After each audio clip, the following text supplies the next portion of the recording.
La verdad, el que tengo que dar gracias soy yo. Gracias por este acto maravilloso.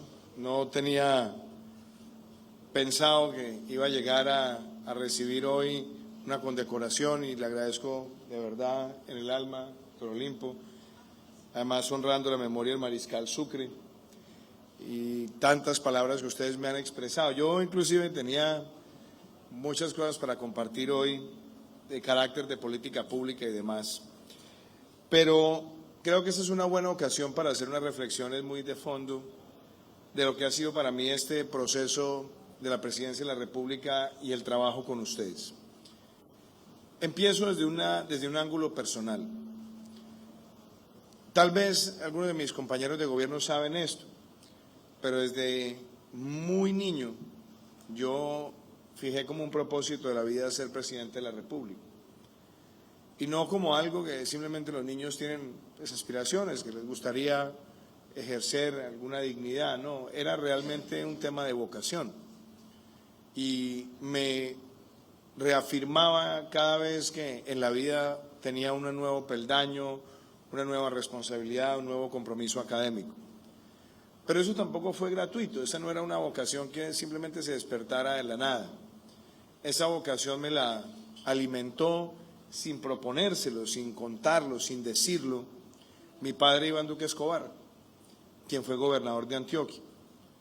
Y desde muy niño podía ver la responsabilidad de ese hombre que siempre lo vi grande, gigante. Y yo veía cómo todos los días estaba pensando en una región, cómo los fines de semana que podríamos nosotros compartir en familia, él me decía, se va conmigo. Ni siquiera consultaba, ahora que la nueva paternidad nos invita a consultar muchas cosas. Yo salía con él los fines de semana y nos íbamos a los municipios. Y yo lo veía él llegar, trabajar con los alcaldes, llevar inversión, resolver cosas.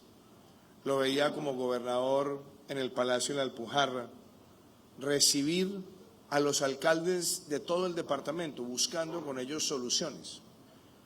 Lo veía concluir obras y lo veía buscar entendimiento en esos momentos donde el país todavía se regía en el bipartidismo, siempre tendiendo puentes, siempre trabajando en ese momento con el Partido Conservador, trabajando inclusive con sectores independientes, si se pudiera llamar así en esa época, buscando siempre el diálogo. Y a mí me marcó mucho ese ejemplo. Y me marcó mucho el ejemplo de entender la urgente necesidad de un país que requiere ver en la descentralización la mejor forma para obtener conquistas sociales y darle empoderamiento a las comunidades. Con todo y que en esa época los gobernadores eran designados por el presidente, pude entender desde muy niño la responsabilidad de lo público a nivel territorial. Y después se me sumaron también otras experiencias de vida.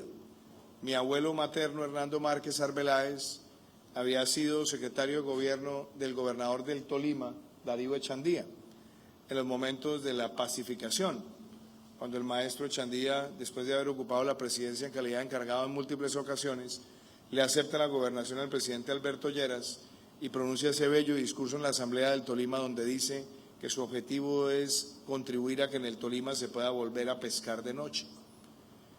Entonces, ¿por qué menciono todo esto? Porque aquí hay un elemento de vocación. Y en alguna oportunidad en la vida alguien me regaló un libro que se llama Siddhartha, escrito por Hermann Hesse. Y ahí Hermann Hesse, Premio Nobel de Literatura, habla de dos tipos de personas, los buscadores y los encontradores. Y durante una muy buena parte de la vida, quizás persiguiendo el poder exponer mi carrera a crecer y llegar a estas aspiraciones, sufría mucho como buscador. Y a uno la vida le va decantando las emociones y las aspiraciones y las ambiciones, y entender que lo más importante en la vida es cuando somos encontradores, cuando más que ambicionar dejamos que sea el espíritu y el deseo el que se logre matizar con la oportunidad, y eso nos hace más humildes. Y menciono todo esto en esta introducción, apreciados gobernadores, porque siendo senador de la República, y cuando decidí aspirar a la presidencia de la República, yo planteé todo lo que por años había soñado desde lo público. Y eso fue lo que le planteamos a Colombia. Gobernar sin odios, gobernar sin promover la lucha de clases, buscando la fraternidad, llegando desde las políticas públicas a atender a los más vulnerables. Y sobre todo nos propusimos gobernar con un gabinete técnico, joven, que más que estar anclado a la representación puramente política, tuviera la idoneidad temática para resolver a las necesidades de las comunidades. Y tuvimos que asumir decisiones muy complejas. Las reformas fiscales en momentos donde las finanzas públicas lo requerían y donde tuvimos que afrontar primero el gran dilema de los gobernantes de hoy. ¿Qué es preferible, la popularidad o la efectividad? Porque a veces muchos son muy populares, pero no son efectivos. Y a veces se logra ser efectivo a costas de la popularidad. Y hacer reformas fiscales es altamente impopular.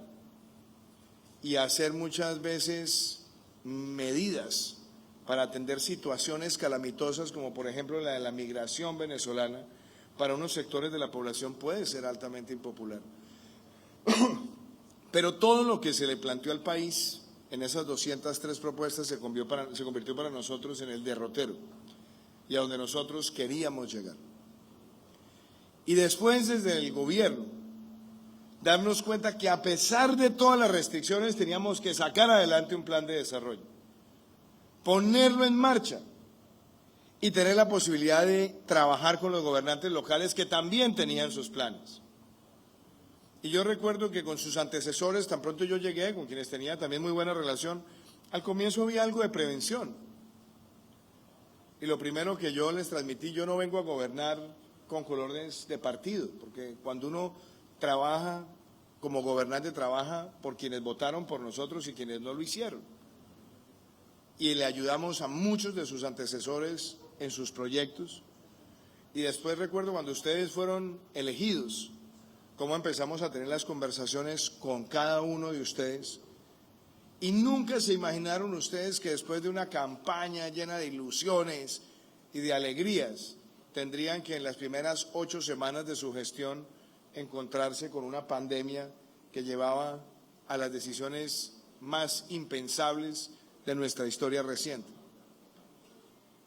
Y piensen ustedes lo que estábamos conversando hace 2 años. Hace 2 años ustedes nos llamaban y nos decían, ¿qué hacemos? Necesitamos bolsas, necesitamos UCI, necesitamos ventiladores, necesitamos hisopos, pruebas. Cuando decían necesitamos los N95, necesitamos los recursos para los hospitales, necesitamos esa atención. Y piensen lo que ha pasado 2 años después. 2 años después, mirándolos a cada uno de ustedes, nosotros nos damos cuenta de lo que hemos sido capaces de lograr. Yo he escuchado ahora a Ever, nos tocó pandemia y por primera vez un huracán categoría 5 romper el territorio del archipiélago histórico e indivisible. Justo cuando apenas empezaba la ilusión de recuperar el turismo llega semejante tragedia. Pero Ever, 2 años después, San Andrés tiene por primera vez una universidad de ciclo completo los 10 semestres con una sede de la ESAP. San Andrés tiene una nueva sede del SENA para formar a los jóvenes. Tiene un nuevo cable submarino para mejorar la competitividad. Tiene una autopista perimetral que le vuelve a dar alcance a todos los visitantes. Tiene una incineradora que por primera vez hace el manejo de despojos hacia la energía. Restableció el emisario submarino. Estamos próximos a inaugurar una desalinizadora y tenemos más del 80% de la reconstrucción de Providencia, dejándola mejor, más bonita, con un nuevo aeropuerto, gracias al trabajo también de María Paula Correa, de Víctor, de la doctora Sandra, de Ana María, de Susana Correa, trabajando con denuedo para que se vea esa transformación. y estamos sembrando 1 millón de corales o recuperando 1 millón de corales para que esos arrecifes, que son esa barrera natural, esté funcionando. En el caso, por ejemplo, del departamento de Arauca, apreciada gobernadora, usted lleva 1 mes y medio, pero nosotros llevamos 3 años y 8 meses trabajando con el departamento. ¿Cuándo hubiera pensado llevarle a Tame un centro especial de avistamiento de aves, con un sendero especializado, una región que por años fue castigada por la violencia y por el terrorismo? Ahí, tener esa respuesta. Dejar para el departamento de Arauca la mayor inversión en vías terciarias, pero también una conexión tan importante como la Lejía Saravena, que la hablamos en el marco del Bicentenario. Visitaba a Clarita hace 2 días y le decía: Clara, en este gobierno yo me comprometí con que se adjudicara la malla vial del Valle, accesos Cali-Palmira, adjudicada, que se restableciera el proyecto Mulaló-Lobo-Guerrero. Estamos a 2 o 3 semanas de lograrlo. 3, que nosotros le dejáramos al departamento del Valle ya financiado con vigencias futuras Buga-Buenaventura, el dragado de profundidad también para Buenaventura, el dragado de mantenimiento y la conexión con los Pacíficos. Y querida Elsa, ¿cuántas veces no nos sentamos nosotros a hablar del Atlántico? Hoy el Atlántico ya recibió 2 vías de 4ª generación. Esa transversal de la prosperidad tan importante y ese palmar de Varela Cruz del Viso Puerta del Hierro. Pero en adición 7 centros del SENA, el muelle de Puerto Colombia, 6 proyectos de acueducto, 19 instituciones educativas nuevas y otras intervenidas. Eso es trabajo en el territorio. Yo me he sentado muchas veces cuando he hablado con Juan Carlos y les decía: ¿qué vamos a hacer para el departamento? ¿Qué vamos a llevarle al departamento? Y el departamento hoy tiene no solamente las más grandes inversiones en vías terciarias, sino que hemos llegado por primera vez a llevar cobertura de salud de calidad, con una atención, y le hemos permitido también a los niños tener una mejor infraestructura. Con Heider hemos estado, recuerde esa visita tan especial que hicimos a uno de los centros educativos donde nosotros teníamos a los niños del departamento esperando tener por primera vez ya esos internados rurales de calidad con la Embajada de los Estados Unidos. Y usted lo sabe, no hay un gobierno que haya invertido más en infraestructura en su departamento que este. Hoy lo mencionaba apreciado Nicolás con la alcaldesa de Bogotá. Y mucha gente sabe que nosotros hemos estado muchas veces en las antípodas en ciertos debates, pero hoy decía ella, la más grande inversión que se ha hecho por gobierno alguno en Bogotá ha sido en este gobierno. Y hoy recordaba, y en Cundinamarca también, porque en Cundinamarca nosotros entregamos transversal del Cisga hace 1 mes, reactivamos la conexión Bogotá-Girardot, pusimos en marcha la vía en Apoima, hay un pedacito que usted dijo que se encargaba de él, muy chiquito, y estamos también entregando la red de las plazas de mercado, las inversiones también en vías terciarias que cubren prácticamente las 15 provincias del departamento, y eso, sumado a la inversión social, también es único. Aníbal, ni qué decirlo, pues Antioquia es mi tierra, y cada vez que voy a Antioquia, lo repito, 3 Pacíficos, 2 mares, BBY, la conexión Antioquia-Bolívar, y siga contando, Orlando, en Córdoba, y lo menciono por esa conexión con Antioquia. Los que venían ahora llegando aquí, ahí veían la conexión Antioquia-Bolívar. El Pacto del Golfo, Santa Lucía-Moñitos, esa conexión que también une a Chinú con Moñitos, va a ser el nuevo desarrollo turístico del departamento de Córdoba. Y ni qué decirlo cuando hablamos del pacto funcional apreciado Olimpo, porque desde cuando te conocí siendo alcalde de Cincea hablábamos de él. Y aquí venimos a este departamento hoy a decir, ese pacto funcional por este Golfo, con María Paula Correa a la cabeza como madrina, le va a dejar a este departamento y a esta zona un aeropuerto que va a tener ampliación, le va a dejar un megacolegio, le va a dejar un hospital si rápidamente logramos el trámite del lote, le va a dejar una cantidad de centros sacúdetes y unas intervenciones especializadas también del SENA. ¿Qué significa eso? La transformación del Golfo de Morrosquillo para abrirse al turismo del mundo.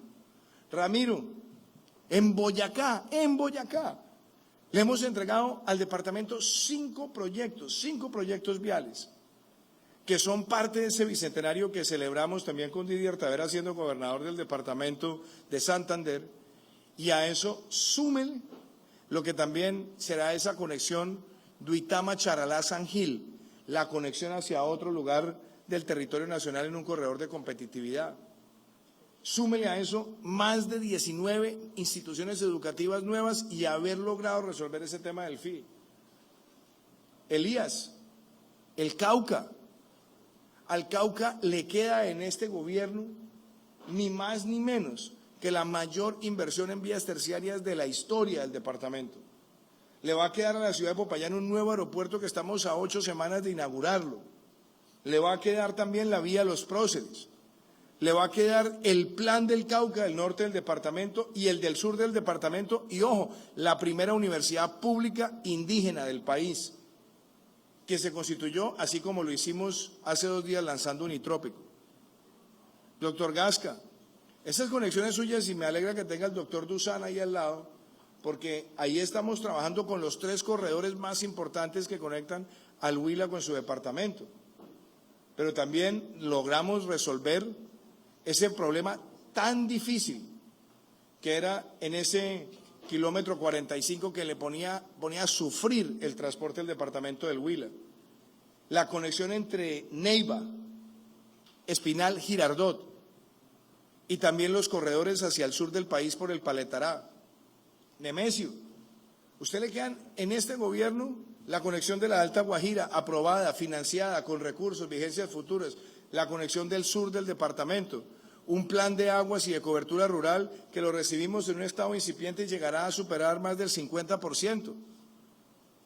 Entre otras muchas cosas, el desarrollo de todos los parques eólicos, lo que convierte La Guajira en el nuevo eje de la energía renovable de nuestro país. John Rojas, ni más ni menos que en el departamento de Nariño, nosotros nos vamos a encontrar con un aeropuerto de Chachagüí que ya nadie tiene que salir con las maletas a recorrer las calles, que lo logramos terminar. Pasto Chachagüí nuevamente restablecido. Estaremos yendo la próxima semana a entregar una unidad funcional nueva de Pasto Rumichaca. Las inversiones que también se están haciendo en el triángulo del Telembí, Junín Barbacoas, y empezamos a avanzar Barbacoas Mahuí-Payán. Juan Guillermo, apreciado Juan Guillermo, mañana otra vez estaremos en el Meta, en ese parque de las Malocas. ¿Y qué estaremos viendo mañana? Ni más ni menos que también el restablecimiento de la malla vial del Meta. Los corredores por el lado de la Macarena, los corredores del Carare, y fuera de eso, esa transversal que es la vía alterna, pero con un elemento también adicional. Y saldrá en los próximos días el decreto de obras por impuestos para que podamos de una vez por todas terminar el tramo 1 de esa vía al llano, permitiéndole a quienes han estado en el desarrollo de la carretera tener una forma de aportar recursos de manera más dinámica y también entregando Chirajara a fundadores. Eso es en muy poco tiempo resolver, como también lo hemos hecho con la adjudicación del kilómetro 58 que lo tiene OHLA y que esperamos rápidamente empiece esas obras.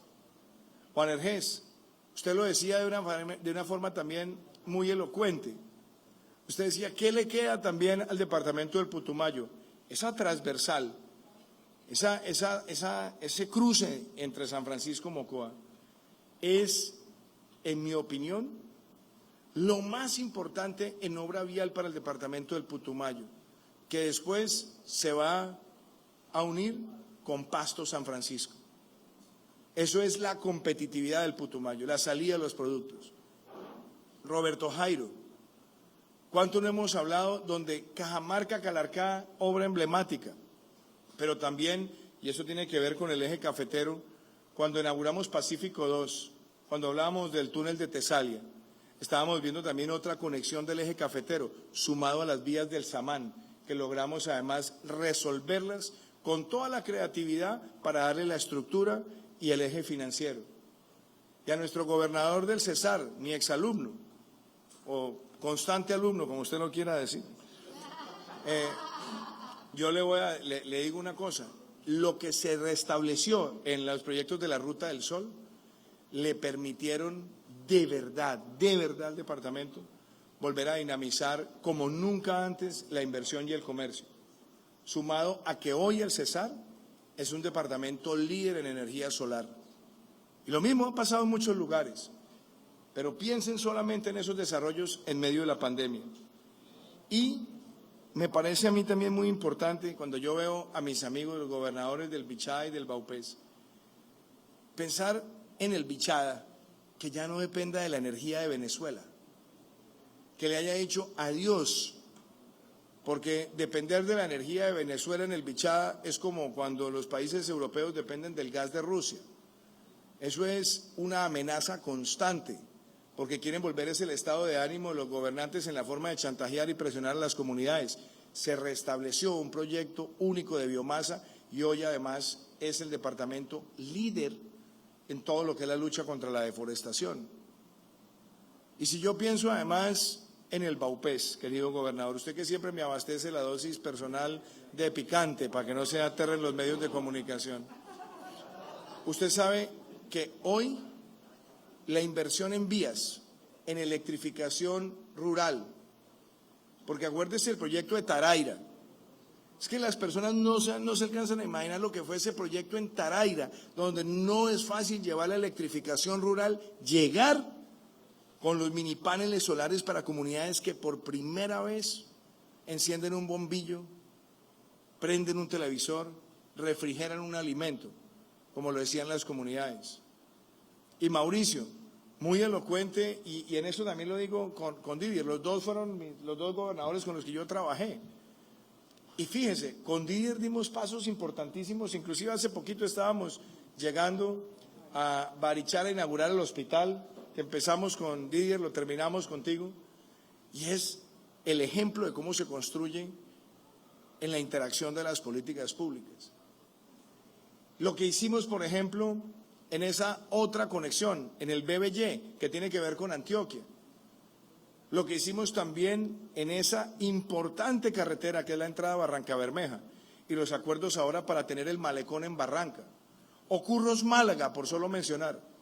En cada uno de los departamentos, y ustedes siempre dirán, qué cansón es el presidente que cada vez que nos reunimos con él nos recuerda lo que se está haciendo en los departamentos. Señores, yo no necesito acá un teleprompter para decirles lo que se hace en los departamentos con ustedes, porque sus prioridades las tengo aquí y las tengo acá en el corazón.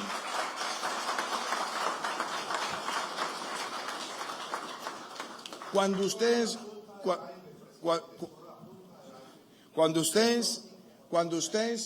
ustedes han tenido conmigo una conversación, sé lo que son las prioridades para ustedes, porque también son mis prioridades. Y yo quiero, qué bueno que me lo diga también aquí Héctor Olimpo, el Pacto de la Mojana, 2 billones de pesos, que lo estamos trabajando también ahora con Findeter en la estructuración. Es la solución estructural a esta problemática del clima en esta región. Pero lo estamos haciendo con vocación. Y anoten lo siguiente, queridos amigos, porque aquí sí quiero que la reflexión sea mucho más de fondo. En este gobierno, ley de regiones, que la empezamos a trabajar con el gobernador Verano de la Rosa, y dejamos ese marco para ustedes. La ley de metropolitana, ciudad-región, Nicolás, con Bogotá. El nuevo estatuto departamental. El nuevo estatuto de ciudades capitales.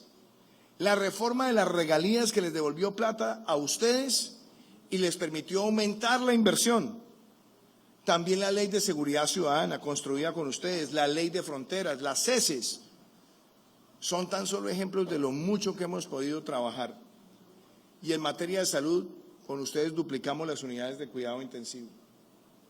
En materia de salud con ustedes tenemos un país donde ya cerca del 70% está vacunado con doble dosis. Y también con ustedes hemos logrado las más grandes reformas sociales. Miren, por un instante solo piensen en esto, que ustedes van a ser recordados también como con quienes hicimos posible la matrícula gratis para los estratos 1, 2 y 3 en la educación superior pública.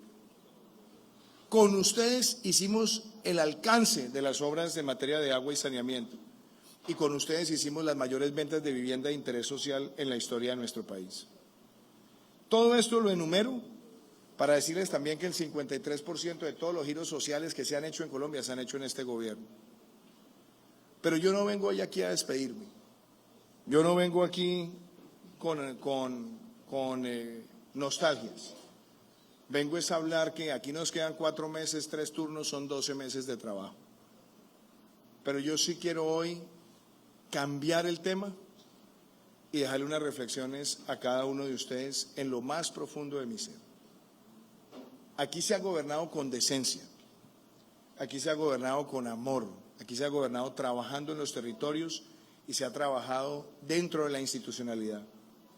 Muchas veces cuando empiezan los ánimos de la ciudadanía y de muchos hinchas que tiene la política, que en el gobierno hay que hacer medidas estrafalarias, buscando los aplausos y sencillamente tratando de creer que el carácter se muestra tomando decisiones antiinstitucionales. No, aquí todo se ha obrado conforme a la institucionalidad.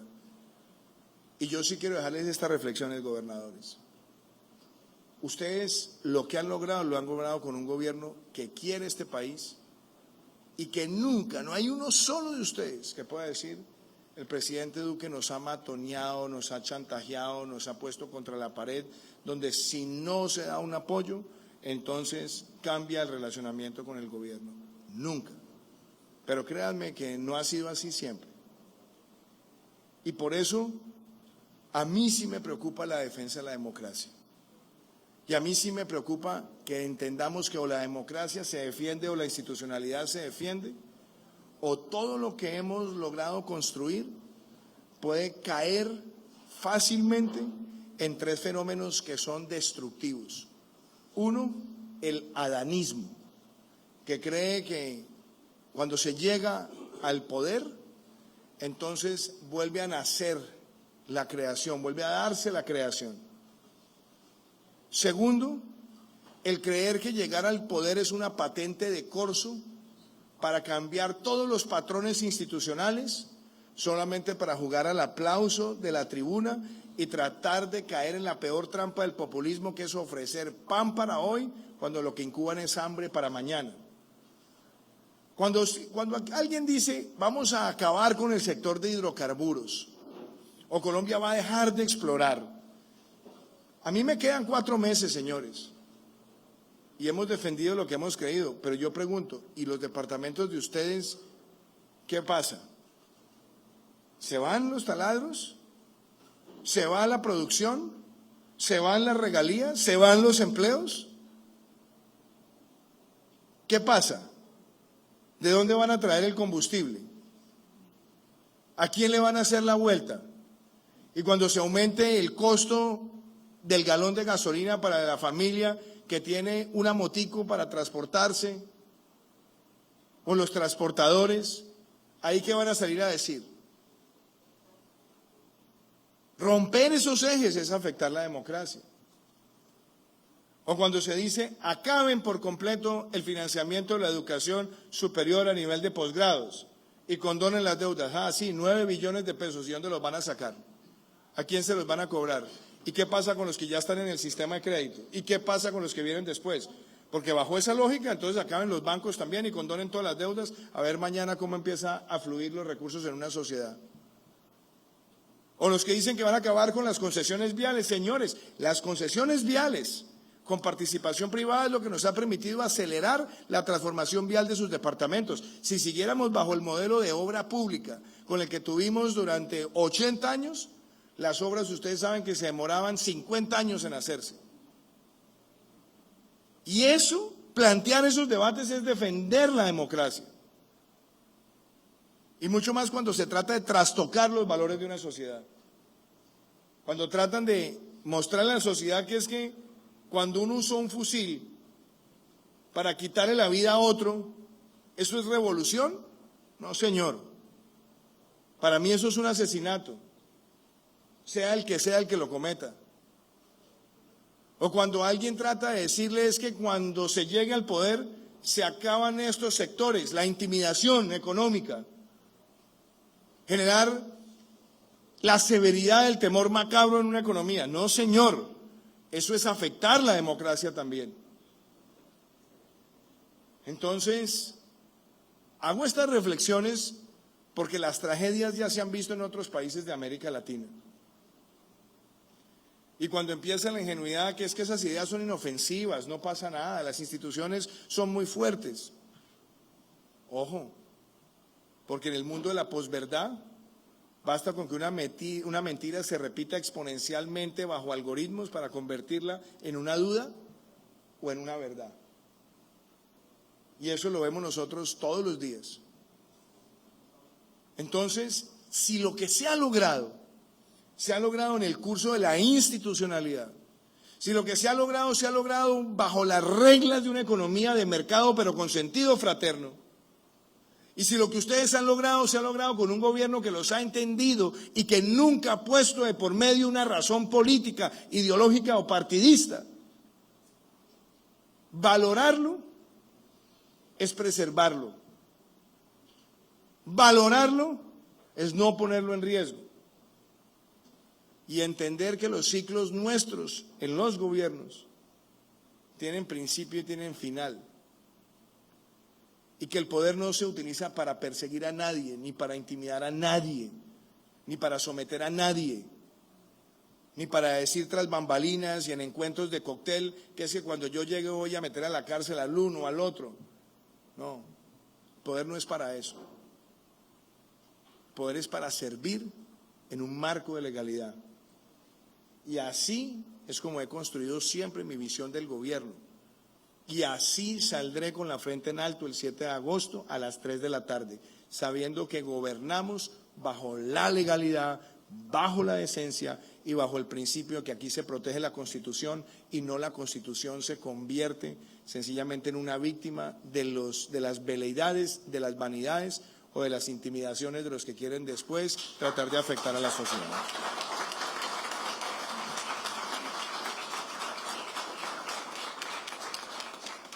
Y cierro diciéndoles esto, gobernadores, los quiero con el alma. He trabajado con ustedes, los considero amigos, he sufrido con ustedes. Y hay que tener mucho cuidado con las cosas que hemos visto también en los últimos años. El año pasado vimos la angustia de muchos por los efectos de la pandemia y sus repercusiones, genuinas, pacíficas. Pero también vimos el rostro de los que están dispuestos a destruirlo todo, a bloquear el aparato económico si es para el servicio de sus objetivos, a ser indiferentes, a salir y acabar y destrozar la imagen institucional, incluyendo la de la fuerza pública, tratando de generalizar cualquier comportamiento. Créanme, señores gobernadores, que eso que ha hecho Moisés Naim en su último libro, ese autoritarismo 3P, populismo, posverdad y polarización, es lo más peligroso que puede tener una sociedad. Colombia siempre le ha dicho que no a eso. Y no tengo duda que le dirá una vez más que no a eso. Y mi último mensaje a ustedes, con humildad y con gratitud recibo esta orden del Mariscal Sucre, querido gobernador. La recibo con el compromiso de seguir trabajando con ustedes estos 4 meses, de seguir recorriendo el país y demostrar que cuando se decanten muchas cosas, porque hay gente que le dice a uno, la historia le va a reconocer a usted. Y cuando me dicen eso, yo a los 46 años digo, Dios mío, no sé cuánto me va a tocar esperar. Yo no estoy buscando eso. Lo que sí les digo una cosa, y son realidades. Cuando les pregunten a ustedes con quiénes se hizo la mayor inversión pública en la historia de su departamento, con el presidente Iván Duque y con este gobierno. Cuando les pregunten a ustedes la matrícula gratis, ¿con quién se hizo? Con este gobierno. La vacunación masiva, ¿con quién se hizo? Con este gobierno. Los proyectos PEDET, con este gobierno, y así. Porque lo que hemos hecho es gestión con hechos y en equipo. Y mi último mensaje, aquí no es un show de una sola persona. Un gobierno tiene muchas personas involucradas. Yo quiero agradecerle a María Paula Correa, a Víctor Muñoz, que han estado conmigo en la presidencia todo este trayecto, que han atendido a los departamentos, a Ana María Palau, que estuvo con nosotros como subdirectora del DPS, después como consejera de las regiones, que todos los días se levanta y se acuesta trabajando con ustedes. Al ministro Daniel Palacios, que fue mi viceministro y que me acompañó, al ministro Diego Mesa, a la doctora Sandra Gómez, que también está aquí, a Hassan, a Soraya, todo este equipo de gobierno, porque hemos logrado hacer muchas cosas al servicio de ustedes. Y una cosa sí les digo que van a extrañar, difícilmente van a encontrar un presidente que los quiera más genuinamente. Y difícilmente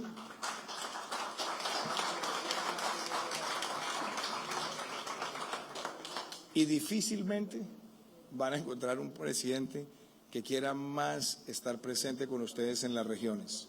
Querido Carlos, expresidente, director de la Federación, gracias. Gracias por el trabajo que se ha hecho y también por el trabajo que se adelanta en la Defensoría. Y querido Didier, gran amigo, de verdad es con aprecio que he venido a todos los encuentros de los gobernadores y estaré siempre al lado de ustedes. 4 meses, 3 turnos, 12 meses, manos a la obra. Muchísimas gracias.